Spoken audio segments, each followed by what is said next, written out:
Fala, meus amigos, estamos começando aqui mais um vídeo do canal. Esse vídeo no dia seguinte ao Natal aqui, e eu espero que vocês tenham tido um ótimo Natal, né? No dia 24, 25. A gente fez aqui um vídeo inclusive com algumas dicas literárias para vocês. O meu Natal infelizmente foi ruim porque eu estou aturando, né, a sabotagem doentia dessa gente asquerosa que continua enchendo meu saco aqui, me perturbando, me aborrecendo, sabotando meus sistemas e inclusive as minhas conexões pessoais, né? Que o canal está completando um ano agora no dia 1º de janeiro, né? Então tem gente aqui que só me conhece, né, desse período para cá. Eu tô aturando essa gente já tem 9 anos, entendeu? Sabotando a minha vida aqui, enchendo meu saco, me perturbando para poder se infiltrar nas minhas conexões pessoais e ficar ali manejando as coisas e me aborrecendo, me perturbando. Mas enfim, e por isso eu passei um Natal complicado aqui, mas espero que vocês tenham passado um bom Natal aí, apesar de tudo, tá? Um outro recado aqui importante nesse sentido também, do canal, né? É que a gente tem aqui, como eu já falei para vocês várias vezes, uma caneca, né? Tá aqui, ó, a caneca bem bacana do canal, né? Aqui, ó, do outro lado de cá é a caneca da gente aqui, tá? E você comprando, você ajuda a gente aqui a, enfim, a ampliar as pesquisas e os vídeos do canal, tá? Tá aqui na descrição do vídeo. Quem quiser pode entrar em contato aqui com a gente, que a gente vende a caneca também, tá? E temos também nosso adesivo, tá? Que tá aqui. A gente também vende o adesivo e os dois juntos também, né? Na quantidade que vocês quiserem, tá? Então segue aqui o adesivo do canal também, tá bom? E a gente também tem um Apoia-se, que está aqui na descrição do vídeo, e um Pix, né? Se você quiser ajudar a gente aí também a manter aqui o canal, ampliar aqui as pesquisas, né? Isso aqui é um trabalho que a gente está fazendo, e evidentemente aqui com sabotagens também, porque a gente ficou aqui sem gravar vídeo por culpa da sabotagem desses criminosos, mas a gente vai tentando continuar apesar de tudo, né? E hoje a gente vai falar sobre a Simone Tebet, né? Que é um caso aí controverso que está, enfim, flutuando aí na questão do Lula. O Lula foi eleito no segundo turno com uma diferença pequena de votos para o Bolsonaro. Ainda bem, né, que a gente se livrou desse sujeito, né, deplorável e incompetente que é o Bolsonaro. E aí ficou essa questão, né? O Lula ganhou por causa da Simone Tebet, ou ele não precisava dela, qual é o papel dela, né, nessa questão, se ela merece o ministério ou não merece, né? Essa é uma das grandes questões que está sendo discutida nesse momento no país, né? E a gente vai falar um pouco disso no vídeo de hoje, tá? Então a gente começa lembrando um pouquinho quem é a Simone Tebet, né? Simone Tebet é uma senadora, né? Ela foi eleita senadora e uma questão importante para relembrar as pessoas, que no Brasil as pessoas têm pouca memória, né? Muita gente tem pouca memória. Então vale lembrar que a Simone Tebet foi uma das senadoras que mais apoiou o impeachment e o golpe contra a Dilma em 2015 e 2016, tá? Eu acompanhei de perto essa questão, né? No sentido, eu fiquei acompanhando, né, os julgamentos pela televisão, né, as defesas lá na época também, e a gente via, né, ela era uma das pessoas mais assim incisivas, aquele moralismo, né, fiscal que a gente vê, que na direita brasileira é cinismo, né, porque eles, na verdade, o projeto deles é ficar sustentando essa, né, essa lambança que é a maneira como se trata o orçamento no Brasil em relação enfim, a bolsa de valores e juros de dívida, títulos pré-fixados, né, é uma roubalheira desgraçada ali, e existe essa parte importante, né, do moralismo fiscal da direita, que é no fundo para manter privilégios, né? E ao mesmo tempo em que eles fazem uma satanização do Estado, como se o Estado fosse, né, o opressor, a figura opressora, e em vários níveis que vocês podem imaginar, né? Eu fico pensando em umas aberrações que eu já vi, já escutei nesse sentido, né? Mas eu não vou nem desenvolver agora. Depois a gente faz um vídeo aqui desenvolvendo também. E enfim, e criticam muito os impostos, falam em estado mínimo, etc., né? Quando no fundo a gente sabe que essas experiências não se sustentam em lugar nenhum, né? Pelo contrário, as grandes experiências bacanas que a gente tem visto no mundo aí são experiências com a participação do Estado, né, e na economia e, enfim, no jogo, né, da lógica política brasileira, enfim, de qualquer país, né? E a Simone Tebet, uma segunda questão importante, para além dela ter apoiado o golpe e o impeachment, ela é do PMDB. Ou seja, ela é do partido que deu o golpe. Ela é do partido do Temer, do partido do Renan Calheiros, do partido, enfim, do Sarney, né, de todas essas figuras dantescas da política brasileira que a gente conhece aí já tem décadas, né? Pessoas que jogam para o atraso do país, né? O Temer, foi só o Temer ser eleito que a economia foi piorando, pior até hoje, porque o Bolsonaro só manteve a lógica do Temer, né? E a Simone Tebet é do PMDB, né? Ela é uma figura do PMDB. E aí, isso não significa, mas ela é do PMDB, mas ela pode ser diferente deles. Não, não pode. Né? Existe até tem uma figura no PMDB que é o Roberto Requião, que ele sim é uma figura radicalmente diferente do PMDB. Ele acha que ele hoje nem está mais no PMDB. Eu não sei se ele já foi para o PT ou se ele fez algum outro tipo de conexão ali, porque... E a gente via a participação, né, e a forma como o Roberto Requião se colocava nas questões, falava, o que esse cara está fazendo no PMDB? Né? Ele tem um discurso completamente diferente, um discurso mais progressista, mais amplo, e está no PMDB, quer dizer, está no lugar errado. Talvez fosse o medo de perder um eleitorado que ele já tinha, né? Enfim, mas o caso da Simone Tebet é diferente. O discurso dela nunca foi um discurso diferente do neoliberalismo. Nunca foi, em nenhum momento, né? Então, essa conversa fiada de se colocar como, né, uma Dilma cometeu... Eu lembro na época que ela era uma das mais incisivas, falando que não, porque, né, olha, o PT destruiu o Brasil, e pedalada fiscal, isso é um absurdo, né, como se a direita soubesse governar, né, entendeu? E, na verdade, a gente teve há 2 ou 3 dias aí, a gente já sabe disso, a gente já sabia, não precisava nem essa decisão.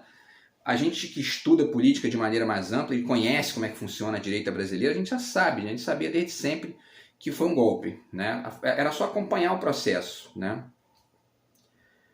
Porém, saiu há 2 ou 3 dias aí que a Dilma foi absolvida, as contas da Dilma foram absolvidas em 2014, 2015, que foi exatamente a jogada para poder dar o golpe nela e tirar ela do poder. Então é isso que é a direita brasileira, fica dando golpe toda hora para atrapalhar, para perturbar, para estragar o bom funcionamento do país, do Estado, né, que estava funcionando muito bem com os governos do Lula, e o primeiro governo Dilma foi excelente. A Dilma só realmente errou ao colocar o Joaquim Levy no Ministério da Fazenda, num processo que já estava ali numa certa crise econômica, mas que dava para poder articular de outras formas. Ela foi querer fazer acordo com essa gente, né? E aí entra um aspecto importante dessa questão da Simone Tebet, né? E a gente vai continuar falando para chegar lá, porque essa questão de fazer acordo com essa gente é perigoso, é muito perigoso. Fazer acordo com essa gente é perigosíssimo. Vídeo que aconteceu com o Temer, vídeo que aconteceu com a Dilma, que foi impeachmentada, sofreu um golpe, né, armado por essa gente. Por outro lado, existe um aspecto que também vale a pena ponderar, que o brasileiro não entendeu ainda essa questão. Tanto não entendeu que elegeu o Bolsonaro e tanto não entendeu que deu 58 milhões de votos para o Bolsonaro. Quer dizer, a gente tem uma quantidade muito grande de gente no Brasil, inclusive parte dessas pessoas que votaram no Lula agora, porque é uma galera que não votou no Lula porque compreendeu o perigo do Bolsonaro. Muita gente ali votou no Lula porque o Bolsonaro é um incompetente completo do ponto de vista da economia. E aí, evidentemente, que isso se faz, né, sentir no bolso, as pessoas sentem no bolso isso, inclusive parte da classe média brasileira que tem carro, enfim, que, né, ficou pagando 7, 8 reais de gasolina aí durante 4, 5 anos. Isso é muito bacana, só que não compreender essa maneira essa questão de maneira mais ampla acarreta o risco de um novo Bolsonaro, de um novo Temer, entendeu? E é o caso com a Simone Tebet. A Simone Tebet é uma nova Temer, não tem diferença nenhuma para o Temer. Ela faz parte do partido do Temer, ela é abertamente neoliberal. Eu tenho visto aí algumas pessoas dizerem que ela é liberal. Vamos estudar o que é o liberalismo. O liberalismo clássico não era contra o Estado, né? Basta ler para poder entender isso. Então, a Simone Tebet não é liberal, ela é neoliberal. Ela é contra o Estado, ela é a favor de privatização, ela é a favor de... E tudo isso aumenta o custo de vida das pessoas, isso inclusive aumenta a ineficiência em muitos casos. Vídeo o caso da Vale do Rio Doce, né, que foi privatizado e destruíram 2 cidades. Isso é um fato concreto, entendeu? E ainda tem gente que defende isso, né? Então, assim, mesmo depois da quantidade gigantesca aí de sucessos do governo Lula e tal, enfim, né? Mas por quê? Porque houve essa vilanização do PT criada, né, pela elite econômica brasileira, né, pelos ricos do Brasil, melhor dizendo, para nem usar essa expressão elite. A Simone Tebet fez parte desse time, né? Ela era parte considerável do tipo de gente que defendia que o PT era o grande vilão do Brasil, né, que a Dilma e tal tinha cometido crimes e que isso era um absurdo, que não podia acontecer, uma empáfia, né? Até o Cristóvão Buarque caiu nessa, né? A gente lembra disso, que ele votou pelo golpe, votou pelo impeachment da Dilma. Então, quer dizer, que era um sujeito que era um pouco diferente daquela galera ali, né? Era um sujeito que estudava, tinha, né? Mas caiu nessa, muita gente caiu nessa. E a gente denunciava na época, cada um a seu modo, né? Eu escrevia, não tinha o canal ainda na época, eu escrevia no Facebook, né? Mas eu denunciava muito isso na época e, enfim, denuncio até hoje, né? Com todas as nojeiras que eu tenho vivido aí, os absurdos que eu tenho, os ataques, né, criminosos que eu tenho sofrido, eu continuo aqui, né, tentando discutir essa questão, porque é isso que é o atraso do Brasil, entende? E aí, o que leva algumas pessoas a considerarem que a Simone Tebet teve um papel fundamental na eleição do Lula? A questão dos votos, né? Só que eu fui dar uma verificada, vamos ver se isso procede, né? Porque o Lula teve no primeiro turno 48,43%, no segundo turno ele teve 50,9%, ou seja, ele teve ali uma variação de 2,5% para cima, né? A Simone Tebet teve 4,16% de votos e o Ciro Gomes teve 3,04%, tá certo? Ou seja, né, muita gente defende que, na verdade, mais gente da Simone Tebet migrou para o Lula do que do Ciro para o Lula, porque o Ciro não apoiou abertamente o Lula no segundo turno. O PDT apoiou, né, o Lupe e tudo mais, mas o Ciro efetivamente não apoiou. E, quer dizer, né, ele defendeu ali, disse que o voto seria no Lula, mas ele não fez campanha, né, como a Simone Tebet fez. E foi feita uma pesquisa também, tá? Que, segundo essa pesquisa, que é a pesquisa do Poder Data, foi feita no dia 5 de outubro de 2022, de que o Lula teria herdado 92% dos votos da Simone Tebet e 46% dos votos do Ciro.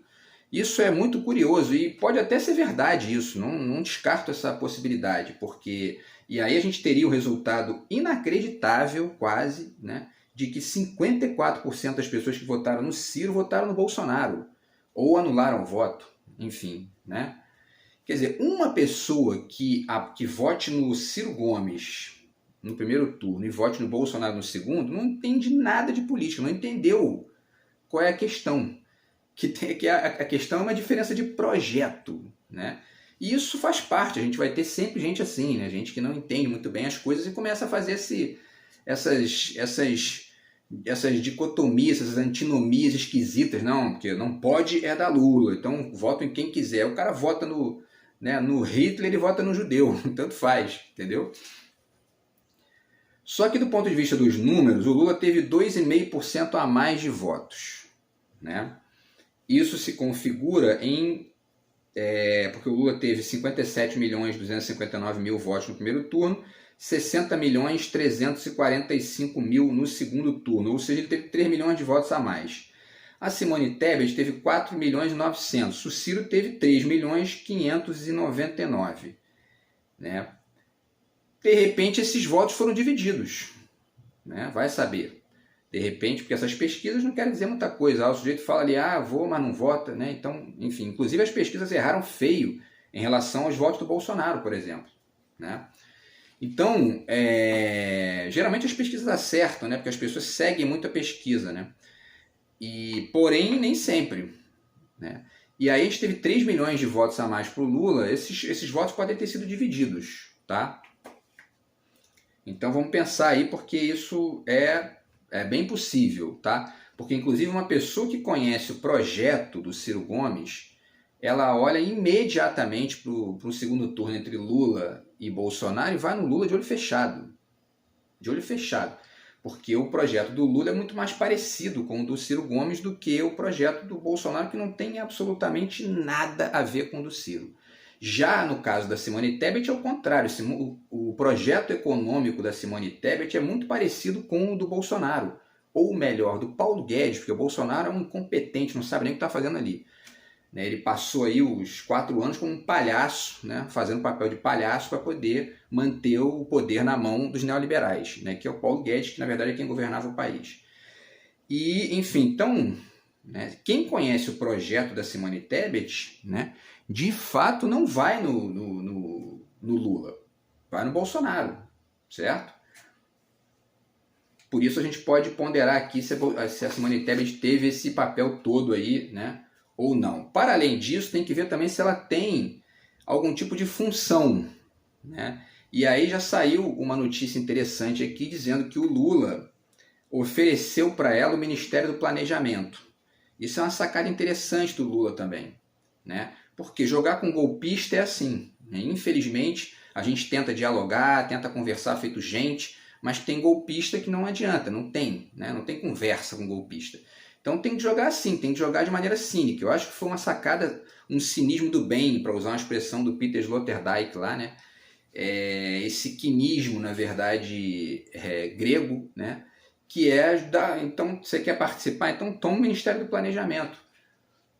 Aí ela vai olhar para o Ministério do Planejamento e vai dizer, mas eu não posso pegar o Ministério do Planejamento porque o Ministério do Planejamento né, é a parte econômica, eu não concordo com o projeto do PT. Então, filha, ou você pega um ministério menor, ou você vai para casa e fica acompanhando, entendeu? É assim que funciona. Porque a Simone Tebet é neoliberal, né?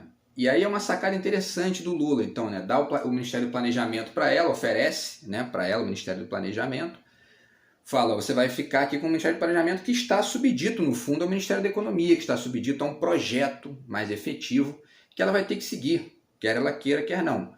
Então, a tendência é ela negar. De repente, ela até pega, né, para poder ter algum tipo de exposição maior na mídia e poder depois sair como candidato de novo na próxima eleição, para poder negar todo o projeto que o PT está fazendo, né? Só que ela vai ficar numa saia justa, entendeu?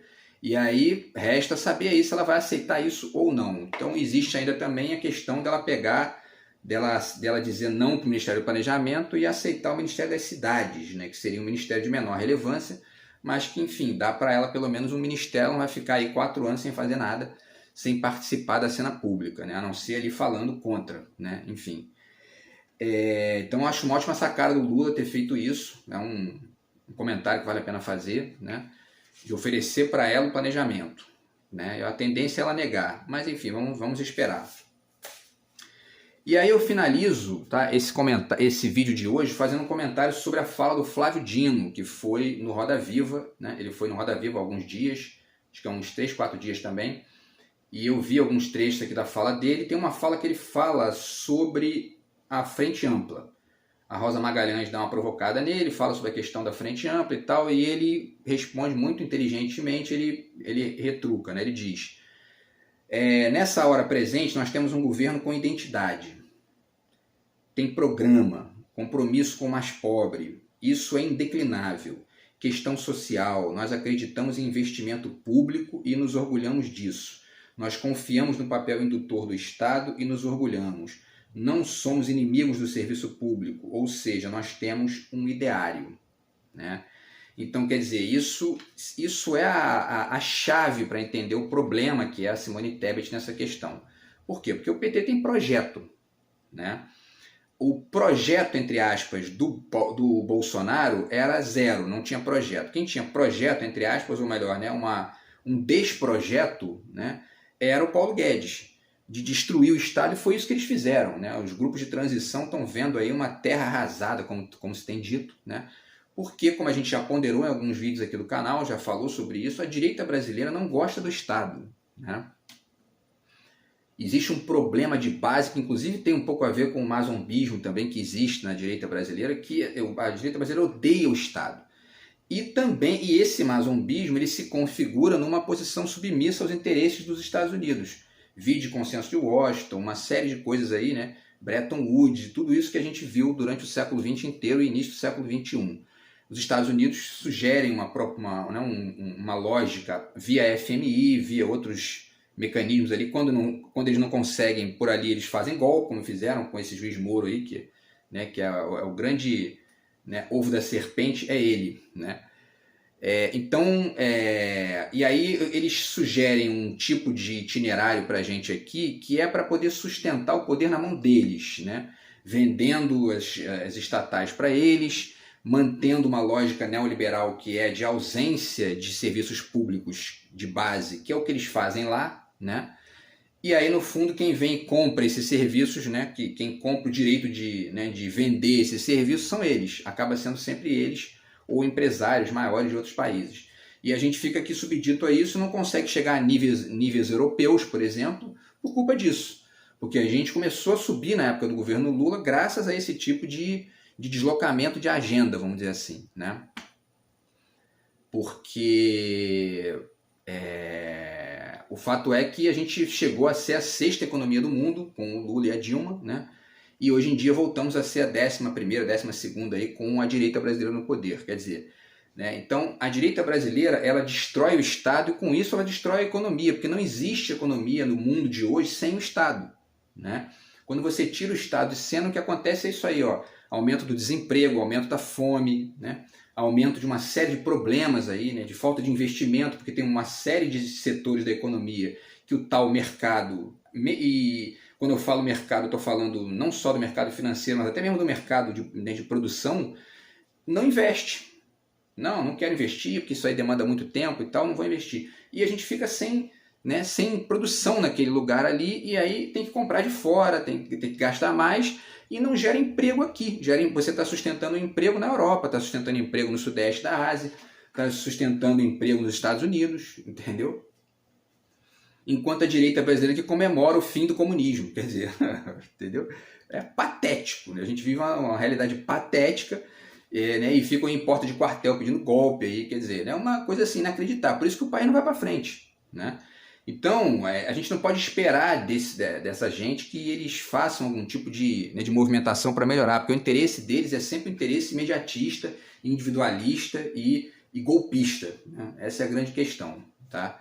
E aí eu finalizo, né, com uma fala da página Time Ciro Gomes, do Instagram. Tá? Tem uma fala lá, tem um trecho que eles colocam lá, é uma montagenzinha assim de texto dizendo o seguinte: a Tebet ajudou a derrubar a Dilma, é ligada ao agro, votou a favor de todas as reformas liberais, inclusive da reforma trabalhista que destruiu, né, a seguridade de emprego no Brasil, os direitos trabalhistas, tá?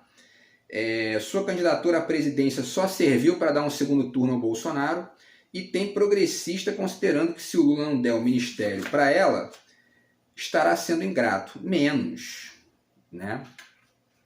Então é mais ou menos a nossa opinião aqui.